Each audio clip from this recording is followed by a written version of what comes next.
L'association a été appelée à collaborer avec l'ensemble de l'industrie touristique pour développer, par exemple, des mesures communes. Donc, tout ce qui était propre à l'industrie touristique. Oui, santé publique et ministère du Tourisme, avec nous, ça a super bien été. Puis on continue à avoir des discussions parce que ça va être une saison comme ça où la saison va évoluer de semaine en semaine.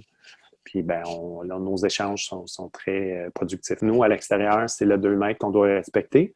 Donc, ce qui n'est pas une problématique parce que nos domaines skiables sont très grands. Fait que ça, on ne pense pas que ça soit une problématique.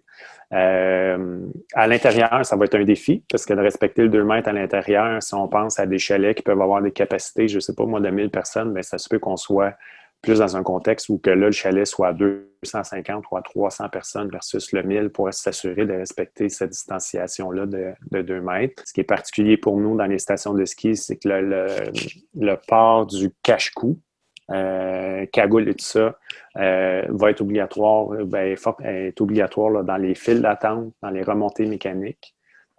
Puis pour les leçons de ski aussi pour les gens de 3 ans et plus. Ce qui est à retenir en zone rouge, là, c'est vraiment la station de ski est accessible pour que les gens puissent profiter de la pratique libre.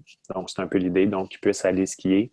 S'ils ont froid, ça va être permis qu'ils puissent rentrer à l'intérieur, mais c'est vraiment pour une période restreinte pour se réchauffer. L'idée aussi, c'est que c'est vraiment une responsabilité partagée. Les stations de ski vont mettre en place un ensemble de mesures sanitaires, mais d'où l'importance que les gens aient prendre connaissance de ces mesures sanitaires-là avant de se déplacer dans les stations de ski, parce que les stations de ski mettent des efforts, mais il va falloir aussi que les skieurs planchistes participent à cette espèce de responsabilité partagée-là en adoptant les comportements sécuritaires là, dans le contexte de la COVID pour s'assurer qu'on puisse avoir une saison sécuritaire.